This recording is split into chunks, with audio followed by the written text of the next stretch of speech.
கோஸ்வாமி. நம்ம பார்க்கறது ரகுநாத பட்ட கோஸ்வாமி.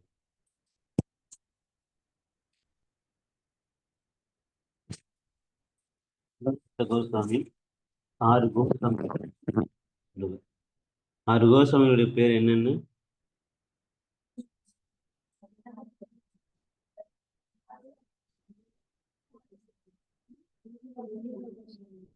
அப்புறம் கோபாலப்பட்ட 6 கோஸ்வாமிகள். அதில் நம்ம சில வாரங்களா ரூப கோஸ்வாமி பற்றி, சனாதன கோஸ்வாமி பற்றி, ரகுநாத தாச கோஸ்வாமி பற்றி பார்த்துருக்கோம். இன்னைக்கு நம்ம ரகுநாத பட்ட கோஸ்வாமி பற்றி பார்க்க போறோம்.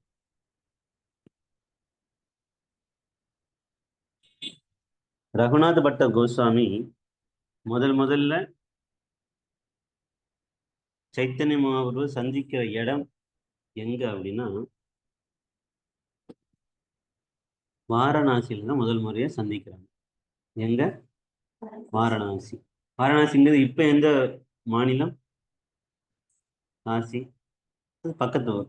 அதுல அதுக்கு இன்னொரு பேர், வாரணாசிக்கு இன்னொரு பேர் காசி. அது எந்த மாநிலத்துல இருக்கு வாரணாசி? வாரணாசி எந்த மாநிலம்? காசி எந்த மாநிலத்துல இருக்கு?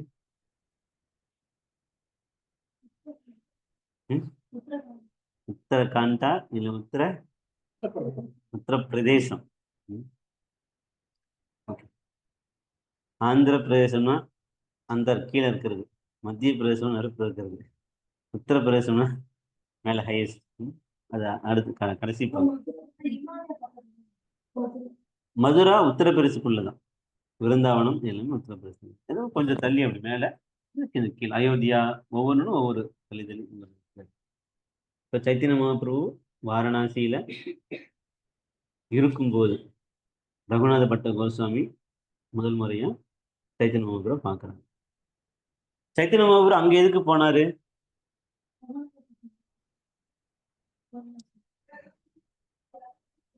எதுக்கு போனாங்க அப்படின்னா சிவபெருமான் பார்க்கறது.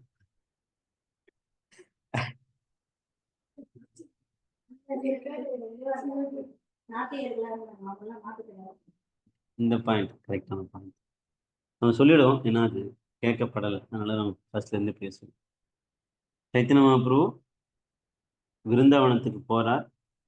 போகும்போது வாரணாசி வழியா தான் போறார். மீண்டும் வரும்போதும் வாரணாசி வழியா தான் பூரிக்கு வரார். அப்படி விருந்தாவனம் போயிட்டு வரும்போது வாரணாசியில தங்கியிருக்கிறார். நம்ம கதை பேசியிருக்கோம். சனாதன கோசாமி பத்தி பேசும்போது இந்த வாரணாசியை பத்தி நம்ம சொல்லியிருக்கோம். இப்ப சந்திரசேகர வைத்தியர், யார் அவங்க? சந்திரசேகர வைத்தியர். அவர் ஒரு வைத்தியர்னா மருத்துவர். அவங்க வீட்டுல சைத்தன்ய மகாபிரபு தங்கி இருப்பார். தப்பண்ண மிஸ்ரா அப்படின்னு சொல்லி ஒரு பிராமணர் இருப்பார் அங்க, எங்க வாரணாசியில. அவர் பிராமணர்கள் அவங்க வீட்டுக்கு சாப்பாட போகும் சொல்லியிருந்தோம். அப்படி சொல்லியிருந்தோம். இங்க தங்கி இருக்கிற தப்பன மிஸ்ர வீட்டுல சாப்பிட போறாங்க. அந்த தப்பன மிஸ்வருடைய பையன் தான் ரகுநாத பட்டர். ஓகே,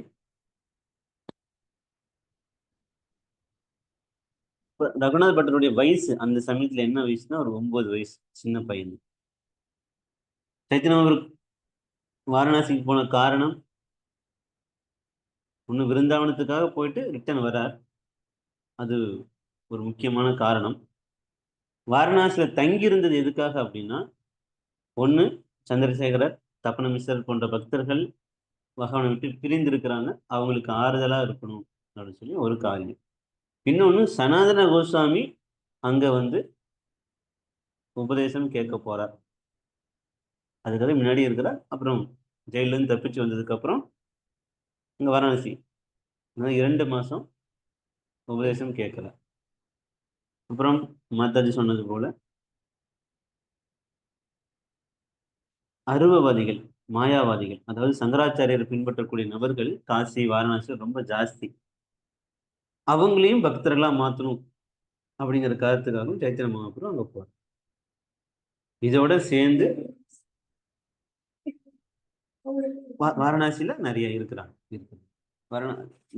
இமயமலை, அந்த ஹரித்வார், இந்த சைட்லாம் நீங்க சொல்ற மாதிரி வேற விதமா டீல் பண்ணக்கூடிய நார்மலா சாதாரண மனிதர்கள் போல இல்லாம கொஞ்சம் வித்தியாசமான மனிதர்கள், அகோரிகள் அப்படின்னு சொல்லி சொல்லக்கூடியவங்க இருக்கிறாங்க. இப்ப அந்த மாயாவாதிகளையும் திருத்துவதற்காக தான் சைத்தன்ய மகாபிரபு வாரணாசி போனாரு. இதோட சேர்ந்து ரகுநாத பட்ட கோஸ்வாமி, அவர் பகவானுடைய நித்தியமான சேவகர். இப்ப அவருக்கும் அந்த கருணையை கொடுக்கணுங்கிறதுக்காக போறாங்க. இப்ப சைத்தன்ய மகாபிரபு 2 மாதங்கள் சனன கோஸ்வாமிக்கு உபதேசம் கொடுக்கும்போது எங்க இருந்து வாரணாசி வாரணாசில இருந்து கொடுக்குறாங்க. அப்ப தப்பண்ண மிஸ்ரரும் கேட்கறாங்க, அதை வந்து கேட்டுட்டு இருக்காங்க. பையன் ரகுநாத பட்ட கோஸ்வாமியும் விஷயத்த அவரால் முடிஞ்ச அளவுக்கு அதை கேட்கலாம். இப்போ இது மாதிரி பேசிட்டு இருப்பாங்க. இங்க சாப்பாட்டுக்கு வரும்போது சைத்தன்ய மகாபிரபு சன்னியாசி அப்படிங்கிறதுனால ரகுநாத பட்ட கோஸ்வாமி சைத்தன்ய மகாபிரபு அணுகி, நான் உங்களுக்கு ஏதாவது சேவை செய்யட்டுமான்னு கேட்கறாங்க. இப்ப சைத்தன்ய மகாபிரபு சன்னியாசிங்கிறதுனால, கருணை உள்ளவங்க அப்படிங்கிறதுனால கை கால்களை பிடித்து விடும்படி சொல்லி கொடுத்தார். அதுக்கப்புறம் சாப்பாடு சாப்பிட்றாங்க, பிரசாதம் எடுத்துக்கிறாங்க. அந்த சாப்பிட்ட தட்டு, அந்த பிளேட்டையும் கழுவு கழுவுறாரு ரகுநாத பட்ட கோஸ்வாமி. இப்படி ஒரு இல்ல,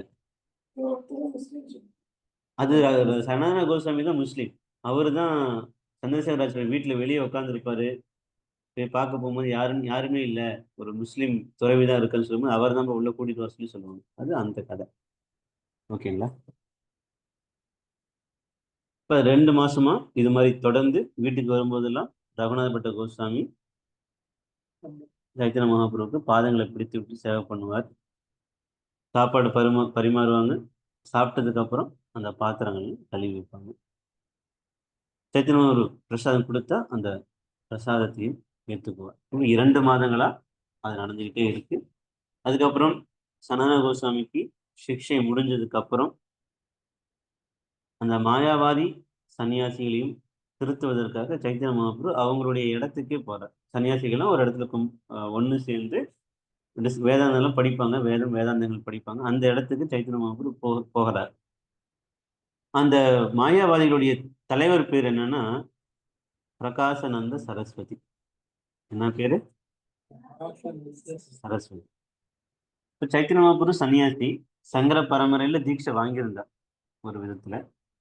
அப்ப அவங்கள பார்க்க போறார். அப்படி போகும்போது கை கால்கள் கழுவிட்டு கொஞ்சம் அப்படி தள்ளி, உதாரணத்துக்கு நம்ம அங்க கை கால் கழுவுறோம், இங்க இந்த இடத்துல கொஞ்சம் ஈரமா தான் இருக்கும். ஏன்னா தொடச்சிட்டு வர மாட்டோம், கொஞ்சம் ஈரம் இங்கேதான் இருக்கும். அப்படி பக்கத்துலயே உட்காந்துருக்கு. அந்த பக்கம் எல்லாம் சன்னியாசிகள் பெரிய பெரிய இடத்துல ஒரு தனித்தனியே உட்காந்துருக்காங்க. தலைவர் இங்க உட்காந்துருக்காரு, சைத்தன்ய அப்படி அந்த பக்கம் காலு மிதியடி பக்கத்துலயே உட்காந்துடுறாரு. இப்ப இந்த தலைவர் சைத்தன்ய மகாபிரபு பார்க்கிறார். அதாவது பிரகாசானந்த சரஸ்வதி சைத்தன்ய மகாபிரபு பார்க்கும்போது அவருடைய அழகு, தேஜஸ் ஒரு 100 சூரியன் போல அவ்வளவு பிரகாசமா இருக்கு, பிரைட்டா இருக்கு, தேஜஸா இருக்கு. இவரு பேரு பிரகாச நந்த சரஸ்வதி. ஆனா இவர்கிட்ட அந்த மாதிரி தேஜஸ் கிடையாது. சைத்தன்ய மகாபிரபு கிட்ட அந்த மாதிரி தேஜஸ் இருக்கு. இப்ப இவர் பார்த்த உடனேயே ஈர்க்கப்படுறார். வாதத்தால ஜெயிக்கல, சைத்தன்ய மகாபிரபுடைய அந்த ரூபம், அந்த தேஜஸை பார்த்தே பிரகாசன சரஸ்வதி அவரை பார்த்து முதல்ல வரவேற்கிறார். என்ன நீங்க இவ்வளவு தேஜஸா இருக்கீங்க, இவ்வளவு பவித்திரமா இருக்கீங்க, பட் இப்படி ஈரமா இருக்கக்கூடிய கொஞ்சம் நல்லா இல்ல இடத்துல உட்காந்துருக்கீங்களா, அங்க உட்காராதீங்க, இங்க வாங்கன்னு சொல்லி அவர் பக்கத்துல கூட்டிட்டு வந்து உட்காந்துக்கிட்டு கேள்வி கேட்கிறார். நீங்க சன்னியாசியா இருக்கீங்க, சின்ன வயசா இருக்கீங்க, நீங்க ஏன் இந்த மாதிரி வெறுமனே பகவான் கிருஷ்ண நாமத்தை உச்சரிச்சிட்டு இருக்கீங்க, ஏன் சாஸ்திரம்லாம் வேதாந்தெல்லாம் ஏன் படிக்க மாட்டேங்கிறதுன்னு சொல்லி கேட்கும்போது சைத்தன்ய மகாபிரபு சொல்றாரு, என் குரு என்ன முட்டாள் அப்படின்னு கருதி, முட்டாள்னு சொல்லி திட்டார். என் குரு சொன்னாரு, நீ ஒரு முட்டாள், உனக்கு வேதாந்தெல்லாம் படிக்க தகுதி கிடையாது, நீ வெறுமனே ஹரே கிருஷ்ண மகாமந்திரம் சொல்லு, அதுவே உனக்கு போதுன்னு சொல்லி சொல்லியிருக்காரு அப்படிங்கிற விஷயத்த சைத்தன்ய மகாபிரபு அந்த பிரகாசன சரஸ்வதி முன்னாடி ஒப்படைக்கிறார். என்ன அர்த்தம்னா வேதாந்தம் படிக்க தேவையில்லை. அந்த வேதாந்தத்துடைய சாரம் என்ன அப்படின்னா பகவானுடைய நாமத்தை உச்சரிக்கிறது. ராமாயணம், மகாபாரதம், பாகவதம், இது மாதிரி எல்லா புராணங்களையும் எடுத்தாலும் ஹரி சர்வத்திர கீயத்தே, பகவான் ஹரிய கீர்த்தனம் பாடணும், ஒரு பேரை உச்சரிக்கணுங்கிறது தான் எசன்ஸா இருக்கும். இப்போ அந்த எசன்ஸை தான் என் குரு எனக்கு சொல்லியிருக்காரு, அதை நான் கடைபிடிச்சிட்டு இருக்கேன்னு சொல்லி சைத்தன்ய மகாபிரபு அவர்களுக்கு புரிய வைக்க அவங்களும் அந்த வார்த்தையை ஏற்றுக்கிட்டு கிட்டத்தட்ட ஆயிரக்கணக்கான சீடர்கள் பிரகாசன சரஸ்வதிக்கு இருக்கிறாங்க. அத்தனை நபருமே சைத்தன்ய மகாபிரபு பின்பற்றக்கூடிய பக்தர்களா மாறிடுறாங்க எங்க வாரணாசி. இப்ப சனாதன கோஸ்வாமி சிக்ஷை கொடுத்து முடிச்சாச்சு. ஆஹ் மருத்துவர் யார், அவங்க பேர் என்ன சொன்னோம்? தப்பன மிஸ்ரங்கிறது பிராமணா. இன்னொருத்தங்க இந்த வைத்தியர் பேர் என்ன? சந்திரசேகர வைத்தியர். அவங்க ரெண்டு பேர்த்துக்கும் கருணையை கொடுத்தாச்சு. மாயாவாதிகளும் திருத்தாச்சு. ரகுநாத் பட்டர் அவருக்கும் சேவை ஓரளவுக்கு கொடுத்தாச்சு. இப்ப சைத்தன்ய மகாபிரபு வாரணாசின்னு கிளம்புறேன், வந்த வேலை முடிஞ்சிருச்சு. இப்ப பூரிக்கு வரும்போது ரகுநாத் பட்ட கோஷனை பத்தி நம்ம பேசிட்டு இருக்கோம். அவருக்கு ரொம்ப மன வருத்தம். ஏன்னா 2 மாசமா அவ்வளவு அந்யோன்யமா சைத்தன்யர் பார்க்கறது தான், அவருக்கு சேவை பண்றது பண்ணிக்கிட்டு இருந்தாங்க. இப்ப சைத்தன்யர் உடனே கிளம்பி போறேன்னு சொல்லும்போது அவருக்கு இதயம் ரொம்ப தாங்கல, ரொம்ப வேதனை அடைகிறாரு. அப்படி இருந்தாலும் சைத்தன்யருடைய உத்தரவையோ அவருடைய செயலையோ யாராலையும் தடுக்க முடியாது. ஏன்னா பகவான் ரொம்ப சுதந்திரமானவர். யாருக்காக எதுவும் அவர் வந்து விட்டு கொடுக்கவே மாட்டார். அவருடைய விஷயத்த கரெக்டா இருப்பார். இப்போ ஒரு வாரணாசியை விட்டு கிளம்பி பூரிக்கு வந்துடுறாரு. ரகுநாத பட்ட கோஸ்வாமி சைத்தன்ய மகாபிரபுக்கு போக ஆசைதான். ஆனா வயசு கம்மி, சின்ன வயசு, 9 வயசு பையன் தான். அதனால அது அவ்வளவு பக்குவத்துல போக முடியாது, வீட்டுல எல்லாரும் ஒத்துக்க மாட்டாங்க.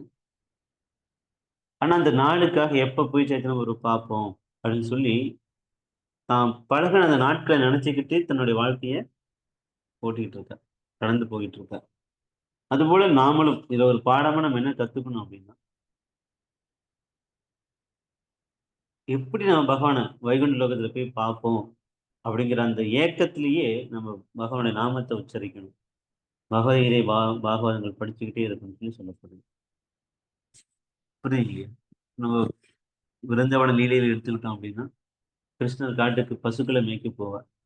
இப்ப தாய் யசோதையும் கோபியர்களும் கிருஷ்ணர் எப்ப வருவாரு, இப்ப அவர் எங்க போய்கிட்டு இருப்பாரு இப்படிங்கிற அந்த நினைப்பிலேயே தான் தன்னுடைய நாட்களை வந்து கொண்டுட்டு போயிட்டே இருப்பாங்க. அதுபோல நாமளும் தெரிஞ்சிருச்சு நம்ம கிருஷ்ணனுடைய பக்தன் சேவகன்னு தெரிஞ்சிருச்சு. அப்ப அவருடைய உபதேசங்களை நினைச்சுக்கிட்டு, அவருடைய லீலைகளை நினைச்சுக்கிட்டு, அவருடைய நாமத்தை உச்சரிச்சுக்கிட்டு நாம நம்மளுடைய வாழ்க்கையை கொண்டுட்டு போய்கிட்டே இருக்கும். குரு கொடுத்தையே அந்த கட்டளையை நினைச்சுக்கிட்டு நம்ம வாழ்க்கையை கொண்டுட்டு போகணும். இப்படியாக நாட்கள் 20 வருஷம் போகுது. அதாவது 9 வயசுல இருந்து இப்ப ஒரு வயசு எத்தனை வயசு ஆகுது? 20 வயசு ஆகுது. 20 வயசு ஆன உடனேயே அம்மா கிட்ட, அம்மா அப்பா கிட்ட தப்பன மிஸ்ரர் அவங்க மனைவி கிட்டையும் சொல்லிட்டு சைத்தன்ய மகாபிரபு பார்ப்பதற்காக ரகுநாத் பட்டர் கிளம்பி வரார். அப்ப தப்பன மிஸ்ரர் அவங்க அப்பா ஒரு சேவகனையும் கூட அனுப்பி விட்டார். ஏன்னா துணிமணிலாம் எடுத்துட்டு போகணும்னு சொல்லி கூட ஒரு ஆள் அனுப்பி விட்டாரு. இப்ப வாரணாசியில இருந்து கிளம்பி ரகுநாத பட்டர் வங்காளம், அப்படின்னா வங்காளம், மேற்கு வங்காளம் சொல்லி சொல்றோம் இல்லையா, கல்கத்தா, அந்த வழியா இங்க பூரிக்கு வர. அப்படி வர வழியில ஒரு பக்தர், அவர் பேரு வந்து ராமதாச விஸ்வாச அப்படின்னு சொல்லி பேரு. ராமதாசன் என்ன அர்த்தம்? பகவான் ராமருடைய பக்தர். அவர் எப்பொழுதுமே ராம் ராம் ராம் சொல்லிக்கிட்டே இருப்பார். நம்ம அவரை பத்தி பேசுவோம். பட் பேரு வந்து ராமதாசர். அவர் வந்து ஒரு கணக்கு புள்ள, அக்கௌண்ட்ஸ். யாரு கீழே இருந்து பார்க்குறோம்? ஒரு முஸ்லீம் மன்னனுக்கு கீழே இருந்து பார்த்துட்டு இருக்காரு. பார்த்ததெல்லாம் போதும், இனிமேல் நம்ம வந்து பக்தி, இந்த மாதிரி நல்ல விஷயங்கள் பகவானாமத்தை உச்சரிக்கலாம், அந்த உலகம் பொய் அப்படிங்கிற மாதிரி அந்த வேலையை விட்டுட்டு அவரும் பூரிக்கு வந்துகிட்டு இருக்கார். ரகுநாத் பட்ட கோஸ்வாமியும் ஒரு சர்வன்ட்டோட பூரிக்கு வந்துட்டு இருக்கார். 2 பேரும் மீட் பண்ணிக்கிறாங்க. அப்ப அந்த ராமதாசர் ரகுநாத் பட்டருடைய குணங்களால கவரப்பட்டு, கொடுங்க நான் வந்து பொருள்லாம் எடுத்துட்டு வரேன்னு சொல்லி அவரு ரகுநாத் பட்ட கோஸ்வாமியுடைய பொருட்கள்லாம் எடுத்துட்டு வராரு. டைம் கிடைச்சா நேரம் கிடைச்சா எங்கேயாவது உட்கார்ந்து இருக்கும்போது ரகுநாதப்பட்ட கோஸ்வாமியுடைய கால்கள்லாம் பிடித்து விடுவாரு இந்த ரகுநாததாசர், இது ராமதாசர். இந்த மாதிரி செய்யும்போது ரகுநாதப்பட்ட கோஸ்வாமி அதை வந்து மனப்பூர்வமா ஏத்துக்கல. ஏன்னா இவர் ஓரளவுக்கு யாரு, ராமதாசர் வந்து ஓரளவுக்கு கொஞ்சம் படிச்சவர், ஆனா பிராமணன் கிடையாது. காயஸ்த குடும்பத்தை தான் சேர்ந்தவர், முஸ்லீம் கீழே இருந்த வேலை பார்த்தாரு, கொஞ்சம் படிச்சவர்.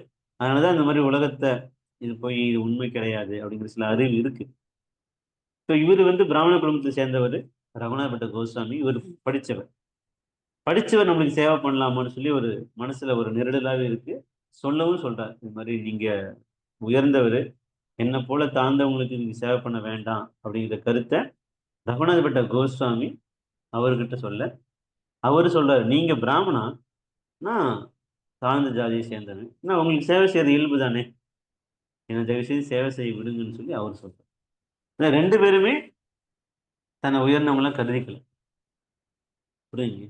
அதே போல பக்தர்களுமே ஒருத்தரை ஒருத்தரை பார்க்கும்போதும் பழகும் போதும் நம்ம இந்த ஜாதி சேர்ந்தவங்க, இந்த குடும்பத்தை சேர்ந்தவங்க, நான் அப்படி இப்படிங்கிற அந்த எண்ணத்தை விட்டுட்டு ஒரு பக்தனை பக்தனா மதிக்க தெரிந்து அனைவருமே ஒருத்தருக்கு ஒருத்தர் சேவை பண்ணி வாழ கத்து. இப்படி ரெண்டு பேருமே பேசிக்கிட்டே பூரி வந்து சேர்ந்துடுறாங்க. பூரி வந்த உடனேயே சைத்தன்ய மகாபிரபு ரகுநாத பட்ட கோஸ்வாமிய அடையாளம் ஏன்னா தெரியும், பகவானுக்கு தெரியும். உடனே அவரை வரவேற்று அவருக்கு தேவையான எல்லா வசதி வாய்ப்புகளையும் செய்யறாங்க. ஆனா அந்த ராமதாச விஸ்வாசருக்கு அந்த அந்த நபருக்கு சைத்தன்ய மகாபிரபு எந்த விதமான மரியாதையும் கொடுக்கல. ஏன் அப்படின்னா, அத சைத்தன்ய மகாபிரபு விசாரிக்கும் போது சைத்தன்ய மகாபிரபு சொல்றாரு, இவர் வந்து வெளிப்படையான அளவுல தான் துறந்து வந்திருக்கிறார். நாமத்தை உச்சரிக்கிறார், இந்த உலகம் பொய் எல்லாம் வேஸ்ட்னு சொல்லி சொல்றாரு. இது எல்லாமே வெளிப்படையான விஷயம்தான். மேலும் நானும் கடவுளும் ஒன்னா, நானும் கடவுளாகவும் மாறலாம் அப்படிங்கிற அந்த எண்ணம் அவருக்கு இருந்ததா சொல்லி சொல்லப்போகுது. நம்ம என்னைக்கும் கடவுளா மாற முடியாது. ம். வெளிப்படையில நம்ம வந்து கிருஷ்ணராம சொல்லுவோம், எல்லாம் செய்வோம். ஆனா கடவுளோட ஒண்ணா இணைஞ்சிரும் நினைச்சோம்னா அது மிகப்பெரிய குற்றம். உதாரணத்துக்கு நம்ம தான் இருக்கோம். சங்கராச்சாரியர் பரம்பரையில இருக்கவங்க கூட நம்ம பெரியவாளா என்ன சொல்லுவாங்கன்னா, விஷ்ணு சகஸ்ரநாமம் சொல்லுவாங்க. ஓகே. சில கோயிலுக்குலாம் வருவாங்க. நம்ம பெருமாள் கோயிலுக்கு போனீங்கன்னா, வரதற்கு ஆப்போசிட்ல இந்த விளக்கு ஏத்துற சைடுல சங்கராச்சாரியர் சந்திரசேகரர் வந்து ஒரு விஷயம் செஞ்ச சொல்லி கல்லு போட்டிருக்கும். பார்த்துருக்கீங்களா? சுத்தி வந்து பார்க்க உள்ள போய் போறவங்களே வரதற்கு ஆப்போசிட்ல அந்த விளக்கு ஏற்றி வைப்பாங்க. அங்க ஒரு கல் இருக்கும். கருப்பு கல் எழுதியிருப்பாங்க. அந்த மாதிரி நிறைய சேவை பண்ணியிருக்கார். இங்க இந்த புண்ணிய கோடி கோயில் அங்கேயும் வந்து உட்கார்ந்து இருக்கிற சொல்லி சொல்லுவாங்க. இது மாதிரி காரியங்கள்லாம் செய்வாங்க. சாமி சம்பந்தமா, கடவுள் சம்பந்தமா செய்வாங்க. ஆனா அவங்க நோக்கம் என்னவா இருக்குன்னா, கடவுளுடைய ஒன்றா இணையங்கிற நோக்கம் இருக்கு. அது தவறுன்னு சொல்லி சொல்லப்படும். அது நல்லது கிடையாது. இன்னைக்கு நம்ம கடவுளுடைய சேவகனா இருக்கணுமே தவிர, நம்ம இன்னைக்கு நல்லா சேவை பண்ணி நாளைக்கு ஒண்ணா மாறிடுவோம். நம்ம சொல்லுவாங்க இல்லையா? இப்ப பௌதிகத்துல வந்து ஏறுற வரலும் ஏணியை பயன்படுத்தணும். ஏறினதுக்கு அப்புறம் ஏணியை எட்டி வச்சுட்டு நம்ம முன்னேறி அப்படி கிடையாது. இருக்கிறவர்களும் கடவுளுடைய பேரை சொல்லணும். கொஞ்ச நாளைக்கு அப்புறம் நானே கடவுளா மாறிடுவோம் அப்படிங்கிற மாதிரி கிடையவே கிடையாது. அது நல்ல பழக்கம் இல்லை. ஆனா இந்த ராமதாஸ் வெளிப்படையா துறந்த மாதிரி பகவான் நாமத்தை எப்படி உச்சரிச்சுக்கிட்டே இருக்கிறார். உள்ளுக்குள்ள அந்த எண்ணம் இருக்கு. ரகுநாத பட்டருக்கு அந்த எண்ணம் தெரியல. ஏன்னா ஒரு ஒரு சாதாரண ஒரு நபரா இங்க இருக்கிறார். ஆனா பகவான் சைத்தன்ய மகாபுருக்கு எல்லாமே தெரியும் அப்படிங்கிறதுனால அவர் என்ன செய்யறாரு, அவரை நிராகரிச்சுட்டார். பார்த்த உடனேயே அதுக்கப்புறம் அவர்கிட்ட பேசுறதே கிடையாது. புரியுங்க. ஆனா இந்த இடத்துல நம்ம ஒண்ணு தெரிஞ்சுக்கணும். நம்ம பழகுற பழக்கம் பக்தர்களா இருந்தா ரொம்ப ரொம்ப உத்தமம். இந்த மாதிரி விலகி போறவங்க கூட நம்ம பழக பழக நம்மளுடைய லட்சியமும் விலகி போய்கிட்டே இருக்கும். அது நம்ம வந்து உபதேசமிருதம் கூட சொல்லலாம். 2வது ஸ்லோகத்துல, 3வது ஸ்லோகத்துல நம்ம இதை பார்த்திருக்கோம். பக்தர்கள் கூட பழகணும். அபக்தர்கள் கூட பழகக்கூடாது. ஒதுங்கி இருக்கணும்னு சொல்லி நம்ம பார்த்திருக்கோம். அது வந்து கோஸ்வாமிகளும் கடைபிடித்து காட்டுறாங்கிறது நம்ம புரிஞ்சுக்கணும். சைத்தன்ய மகாபுரு அது ரொம்ப உறுதியா, ஆழமா, அழுத்தமா சொல்றாரு அப்படிங்கிறது நம்ம புரிஞ்சுக்கணும். இதோட அந்த ராமதாசருடைய கதை இங்க முடிஞ்சிருச்சு. இப்போ சைத்தன்ய மகாபிரபு ரகுநாதப்பட்ட கோசாமியை அடையாளம் தெரிஞ்சிருச்சு. அவர் பகவானுக்கு எல்லாமே தெரியும். அப்போ சைத்தன்ய ஒரு சொல்றார், நீங்கள் முதல்ல குளிச்சுட்டு ரெடி ஆகிட்டு போய் பகவான் ஜெகநாதரை தரிசனம் பண்ணிட்டு வாங்க, நம்ம ஒன்றா சேர்ந்து பிரசாந்த் சாப்பிடலாம்னு சொல்லி சொல்றாரு. அவர் குளிச்சுட்டு தரிசனம் பண்ணி வந்ததுக்கு அப்புறம் எல்லா பக்தர்கள்கிட்டையும் அறிமுகப்படுத்துறார் சைத்தன்யம். இது ஒரு நல்ல குணம். ஒரு வைஷ்ணவர் இன்னொரு வைஷ்ணவரை மற்ற வைஷ்ணவர்கிட்ட அறிமுகப்படுத்தணும். ஏன்னா அந்த மாதிரி அறிமுகப்படுத்தும் போது அவங்க கிட்ட இருந்து இவருக்காக வேண்டிக்கோன்னு சொல்லி சொல்லும்போது அவங்களுடைய ஆசீர்வாதமும் நம்மளுக்கு கிடைக்கும். அதாவது நம்மளுக்குன்னா, இப்ப நான் இவங்களை அறிமுகப்படுத்துறேன் அப்படின்னா, நீங்க எல்லாரும் சேர்ந்து இவங்களுக்காக வேண்டிக்குவீங்க இல்லையா? அப்ப இவங்களுக்கும் ஒரு முன்னேற்றம் ஏற்படும் சொல்லி சொல்லப்படுது. புரியும் இல்லையா? அந்த ஒரு பாடத்தை நம்ம அங்கிருந்து கத்துக்கணும். சைத்தன்ய மகாபிரபு கத்துக்கணும். அப்ப எல்லாருமே அவரை பாராட்டுறாங்க, அவரை வாழ்த்துறாங்க. சைத்தன்ய மகாபிரபுடைய உபதேசத்தின் அடிப்படையில 2 பேரும் சேர்ந்து பிரசாதம் ஏத்துக்கிறாங்க. யாரும் ராகணப்பட்ட கோசாமியும் சைத்தன்ய மகாபிரபுவும் பிரசாதம் ஏத்துக்கிறாங்க. ஏன்னா அவர் அப்பவே சேவை பண்ணியிருக்கார். அதனால அந்த ஒரு நிமித்தமா, அந்த ஒரு விஷயத்துக்காக 2 பேரும் சேர்ந்து சேவை பிரசாதம் ஏத்துக்கிறாங்க. கொஞ்ச நாள் அப்படி சாப்பிட்டுட்டு இருக்கார். பக்தர்கள் பொதுவா சாப்பிட்றது மட்டுமே அவங்களுடைய வேலை கிடையாது. அவர் என்ன செய்ய ஆரம்பிக்கிறார், கொஞ்ச நாளைக்கு அப்புறம் தானே சமைக்க ஆரம்பிச்சார். யாரு? ரகுநாதபட்ட கோசாமி. இவர் சாப்பிட்றது மட்டும் இல்லாமல் கொஞ்ச நாளைக்கு அப்புறம் அவரே சமைக்க ஆரம்பிச்சு ஒவ்வொரு நாளுமே அவர் சமைக்க ஆரம்பிச்சு கொஞ்ச நாள்லயே எக்ஸ்பர்ட்டா, ரொம்ப நிபுணனா மாறி அவர் சமைக்கக்கூடிய எல்லா பதார்த்தங்களுமே அமிர்தத்துக்கு இணையா இருந்துச்சு. பொதுவாக இப்போ நம்ம சாப்பிட்றோம், ரசம் கொஞ்சம், சாம்பார் கொஞ்சம், எது டேஸ்டா இருக்கோ கொஞ்சம் எக்ஸ்ட்ரா சாப்பிடும் இல்லையா? ஆனா சைத்தன்ய மகாபிரபு அப்படி சாப்பிடலையா, எல்லாத்துக்குமே சாப்பிட்டாராம். ஏன்? எல்லாமே டேஸ்டா இருக்கு, எதை விடுறது? புரியல. உண்மையாலுமே அது அப்படிதான் எழுதியிருக்காங்க சைத்தன்ய சரிதாமிரத்துல. பகவான் அவருடைய பிரசாதத்தை இது வேண்டாம் அது வேணும் அப்படின்னு சொல்லவே இல்லையா. எல்லா பிரசாதத்தையும் மனசார ஃபுல்லா திருப்தியா சாப்பிட்டார்.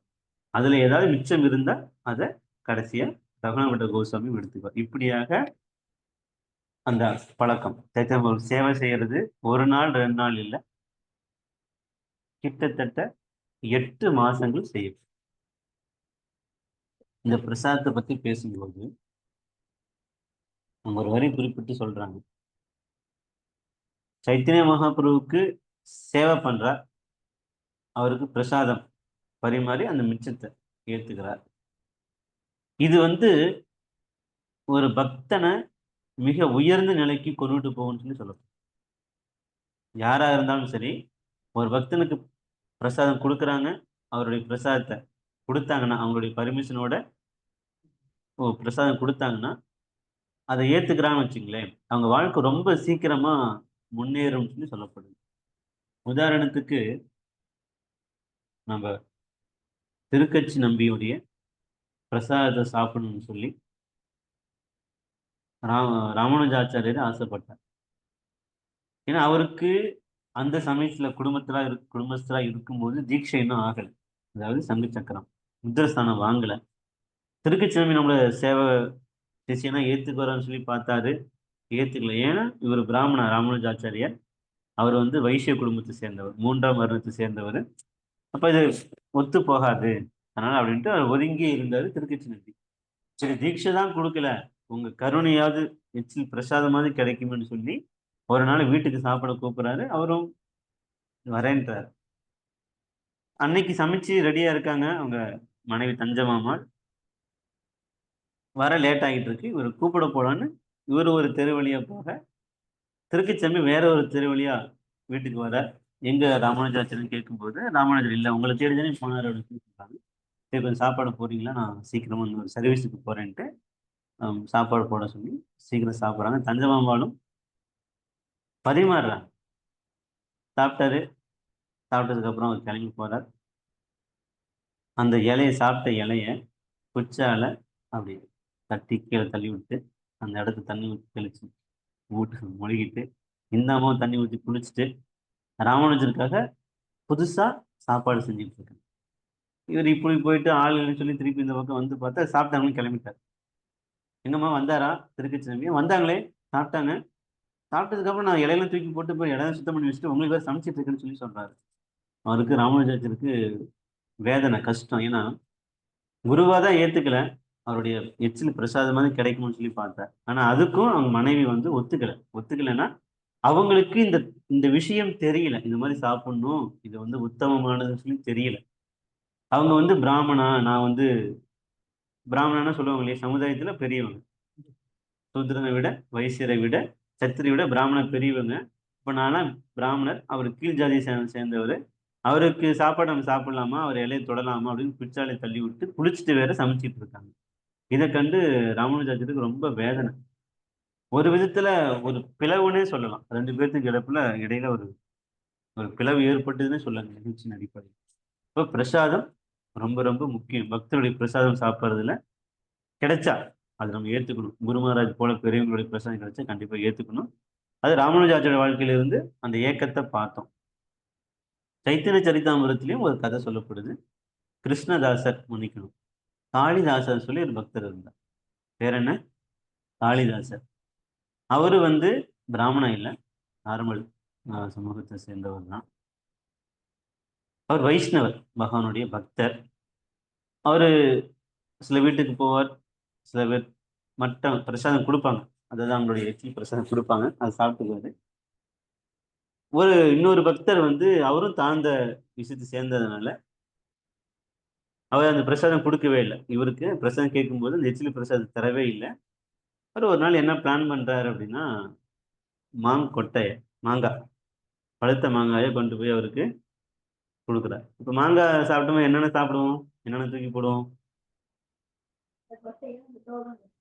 இல்லையா? கொட்டை தோல் கூட சாப்பிட்டுருவோம், ஆனால் கொட்டை கண்டிப்பாக சாப்பிட மாட்டோம். எவ்வளவு வந்து கடிச்சு கடிச்சு சாப்பிட்டாலும் கடைசியாக கொட்டை தூக்கி போட்டுருவோம். இவர் ஜன்னலுக்கு வெளியே அப்படி தெருவேரமா உட்காந்துட்டு எப்ப சாப்பிட்டு தூக்கி போட்டாங்களோ உடனே அதை எடுத்து போய் சாப்பிட்டார். புரியுங்களே? யாரு? காளிதாஸ் அப்படிங்கிற பக்தர். ஏன் அந்த மாதிரி சாப்பிடணும்? அப்படி சாப்பிடணுமா கட்டாயமா என்ன? ஏன்னா உனக்கு கிருஷ்ண பிரேமை வேணும் அப்படின்னா பக்தருடைய பிரசாதத்தை நம்ம சாப்பிடணும். புரியுங்களே? இப்படி சாப்பிட்டார் காளிதாஸ். ஒரு முறை சைத்தன்ய மகாபிரபு பார்க்க பூரிக்கு வந்த போது நம்ம குண்டிச்சா கோயில், குண்டிச்சா மந்திர சுத்தம் பண்ணிட்டு இருக்காங்க. இப்ப சைத்தன்யருடைய பாதத்தை இந்த காளிதாஸ் தண்ணி ஊற்றி கழுவி அதோடைய தண்ணியை 3 தடவை குடிக்கிறார். ஆனா சைத்தன்ய மகாபிரபு வேற யாருக்குமே இந்த மாதிரி ஒரு வாய்ப்பு கொடுத்ததே கிடையாது. புரியுங்களே? அவருக்கு இது மாதிரி செய்யணுங்கிற விருப்பம் இல்லை. ஆனா காளிதாஸ்க்கு மட்டும் 3 தடவை, மூணு மூணு தடவை ட்ரிங்க்ஸ் பண்ண என்ன சொல்லுங்க, உறிஞ்சு 3 முறை குடிக்கிறது வாய்ப்பு கொடுத்தாரு. ஏன் வாய்ப்பு கொடுத்தாரு? அவர் மற்ற பக்தர்களுடைய பிரசாதத்தை விரும்பி ஏத்துக்கிறதுனால பகவானுடைய கருணையும் அவருக்கு கிடைத்தது. புரியுது இல்லையா? இப்ப நம்ம வைஷ்ணவத்தை பொறுத்த வரையிலும் 3 விஷயம் ரொம்ப ரொம்ப முக்கியமானது. ஒண்ணு, பக்தருடைய பாத தூசி தேவை. சைத்தன்ய மகாபிரபு தன்னுடைய குருவான ஈஸ்வரபுரியுடைய ஊருக்கு போயிட்டு அவர் பிறந்த இடத்துல இருந்து கொஞ்சம் மண்ணை அள்ளிட்டு வந்தார். முன்னாடி அவருடைய துணியில வந்து எடுத்து வந்து அப்பப்போ கொஞ்சம் கொஞ்சம் போட்டுக்கணும். ஏன்னா பக்தருடைய குருவுடைய பாத தூசி முக்கியம். அதுக்கு நம்ம எங்கேயாவது போன வந்தோம்னா முடியும், காலை தொட்டு கும்பிட்றோம், அந்த மண் எடுத்து வச்சுக்கிறது எதுக்குன்னு அதான். அப்புறம் அவங்களுடைய பாதத்தை கழுவின நீரை தெளிச்சுக்கணும், இப்படி குடிச்சுக்கணும். ஓகே. மூன்றாவதா அவங்களுடைய பிரசாதம் சாப்பிடும். இந்த 3 விஷயத்த ஒவ்வொரு வைஷ்ணருமே முடிஞ்ச அளவுக்கு கடைபிடிக்கும். எவ்வளவு நல்லா செய்ய முடியுமோ உத்தமமான வைஷ்ணவர்கள் கிடைச்சாங்கன்னா அது கண்டிப்பா நம்ம ஏத்துக்கணும். நம்ம காளிங்கன் கேள்விப்பட்டிருக்கீங்களா? காளிங்கன், காளிங்கன் யாரு? பாம்பு. கிருஷ்ணனுடைய கதையில பாம்பு வருது இல்லையா? அவரு வந்து இங்க திராவிட தேசத்தை சேர்ந்த ஒரு ராஜா. அவருக்கு ஒரு பிரச்சனை இருந்தது, உடம்பு பிரச்சனை இருந்தது. அப்ப அந்த நோய் தீர்வதற்காக ஒரு முனிவருடைய காலை கழுவி தண்ணி குடிக்கணும். ஆனா அந்த முனிவருக்கு குஷ்ணநோய் போல ரொம்ப கொடுமையான நோய். அவரை பார்த்த உடனே இவர்கிட்ட போய் நம்ம குடிக்கலாமா, கால் நல்லா இருந்தாலும் சாப்பிட மாட்டேன், யோசிப்போம். அவருக்கு நோய் இருக்கு, இல்ல பிரச்சனை இருக்கு, உடம்புல எல்லாம் புழுவெல்லாம் வந்து அப்படியே வசம் இருக்கு. அவர் பார்த்து சாப்பிடல, ஆனா கால் கழுவி தண்ணியை மட்டும் தலையில் வச்சுக்கிட்டு. அப்ப இது சம்பந்தமா என்ன சொல்ல வராங்கன்னா, அவர் அடுத்த பிறவில பாம்பா பிறக்கிறாரு, வாயில விஷம் இருக்கு. ஏன்னா அந்த தண்ணி அவர் போட்டுக்கணும். தலையில பகவானுடைய பாதம் பட்டுச்சு, ஏன்? தண்ணியை தெளிச்சுக்கிட்டு. புரியுதா? அதனால நம்ம வந்து ஆஹ் வித்தியாசம் பார்க்கக்கூடாது. இந்த கதையை நம்ம வந்து உபதேசம் தான் 6வது ஸ்லோகம் பார்க்கும்போது இந்த கதையை லைட்டா சொல்லுவோம், கொஞ்சம் டீட்டெயிலாக கூட பேசுவோம். ஏன்னா பக்தர்களை உடம்பின் அடிப்படையில மற்ற அடிப்படையில ஒப்பிட்டு ஒரு குறையா பார்க்கக்கூடாது. இப்படி ராமானுஜாச்சுடைய மனைவி வந்து இவர் பிராமணர் இல்லை, அவங்க சாப்பாடு அப்படின்னு நினைச்சு அவங்க ஒதுக்கிட்டாங்களோ, அதுபோல நம்ம ஒருத்தரை இந்த ஜாதியின் அடிப்படையில வெள்ளையா இருக்காங்க கருப்பா இருக்காங்க அப்படிங்கிற அடிப்படையில ஒதுக்காம அவங்க பிரசாதம் கிடைச்சா கண்டிப்பா நம்ம ஏற்றுக்கணும். அது நம்மள பக்தியில கிருஷ்ண பிரேமையில நம்மள முன்னோக்கி கொண்டுட்டு போயிட்டே இருக்கும். சேர்ல உட்காருங்களா, ரொம்ப கஷ்டமா இருக்கு போல. சேர் என்ன ஒன்று போட்டுருங்க, சேர் சரி இங்கே கூட அப்படி உட்காரு, எங்களுக்கும் பிரச்சனை இல்லை.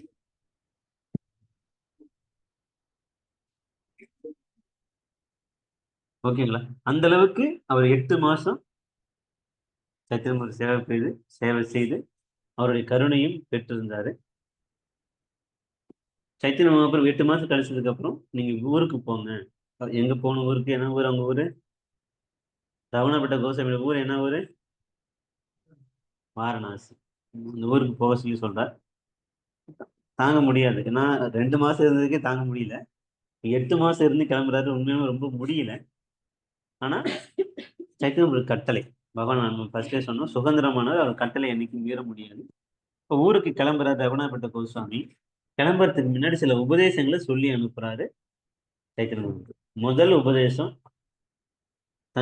உங்களுடைய தாய் தந்தையரை நீங்க நல்லபடியா கவனிச்சுக்கணும். 2வது உபதேசம், நீங்க கல்யாணம் பண்ண வேண்டாம் அப்படிங்கிறது. ஏன்னா அது உங்களுடைய லட்சியத்திலிருந்து கொஞ்சம் உங்களை விலகி போக வைக்கும், அதனால கல்யாணம் பண்ண வேண்டாம், ஆனா அம்மா அப்பாவை நீங்க பார்த்துக்கணும்னு சொல்லி சொல்றாரு.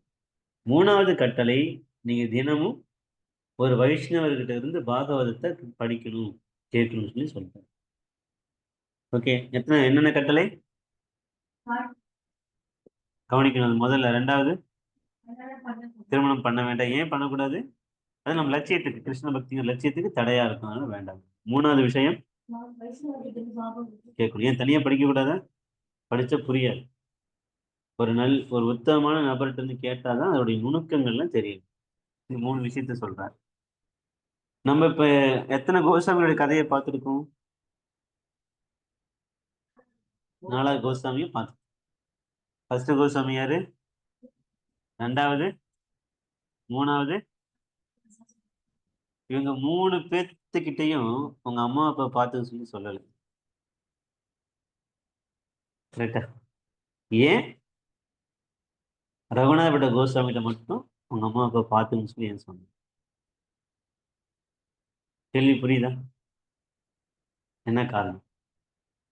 ஏதாவது உங்களால் முடிஞ்ச சின்ன ஒரு கெஸ் ட்ரை பண்ணி பாருங்க. நம்ம பேசின கதையிலேயே சொல்லியாச்சு, ஓரளவுக்கு பேசியாச்சு. அந்த பாயிண்ட பிடிச்சிங்கன்னா நீங்க சொல்லிடணும். 30 வயசுல இருந்து அவர் சேவை பண்ணுவார். 9 வயசுல சேவை பண்ணுவார். சரி பண்ணு. அதுக்கப்புறம் நான் என்ன கேட்கறேன், அவங்க அம்மா அப்பாவுக்கு ஏன் சேவை செய்ய சொன்னாங்கன்னு சொல்லி கேட்கறேன். அந்த பாயிண்ட் தான் நீங்க கேட்ச் பண்ணணும். இவரு 9 வயசுல சேவை பண்றாரு, அது ஓகே.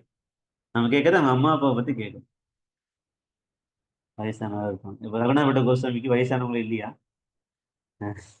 வயசானவங்க இல்லையா, அவர் மனைவி ரொம்ப இளமையானவங்க. ரகுநாதர் கோஸ்வாமியுடைய மனைவி சின்ன வயசு பொண்ணு, அவள் அழகானவங்க. விட்டுட்டு வந்தார். அவங்கள போய் சொல்லி கூட கொஞ்சம் வாழ்ந்துட்டுவான்னு சொல்லி சொல்ல வேண்டியது. ஏன் சொல்லலை?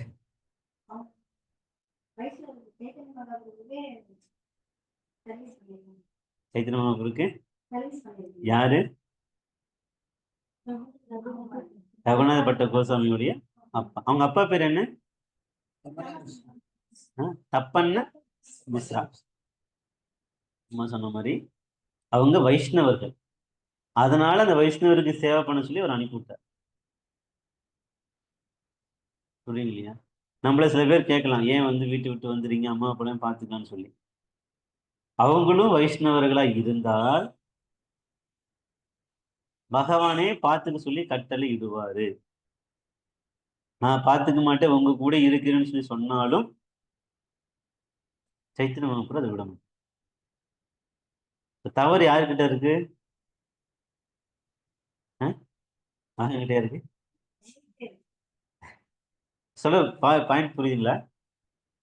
கிருஷ்ணர், கிருஷ்ணர், நம்ம சைத்தன்யர் எந்த ஜீவராசி நிராகரிக்கணும் கட்டளை அவருக்கு கட்டாயம் அவருக்கு கிடையாது. அவர் நிராகரிக்கிறான்னா அவங்க பக்தர்களா இல்லாம இருப்பாங்களே தவிர அது பக்திக்கு தடையா இருக்குமே தவிர வேற எந்த காரணமும் கிடையாது.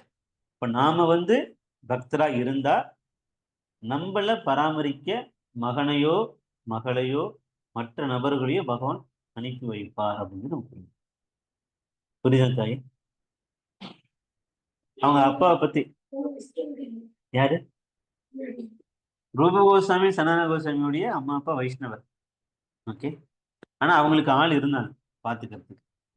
ரகுநாத கோஸ்வாமியோட அப்பா வந்து வைஷ்ணவர் கிடையாது. கொஞ்சம் தெரியும். இப்ப நம்மள மாதிரி கோயில் குளத்துக்குலாம் போயிட்டு வருவாரு. சுத்தமான வைஷ்ணவர் கிடையாது. அதனாலதான் அவங்க 2 பேத்துக்கு சொல்லலை. இவருக்கு ஏன் கட்டாயம் சொல்றாங்கன்னா இவர் ஒரே புள்ளதான். கட்டாயம் அவர் பார்த்து பராமரிக்க வேண்டிய கட்டாயம் இருக்கிறதுனால அவரை சொல்றேன்.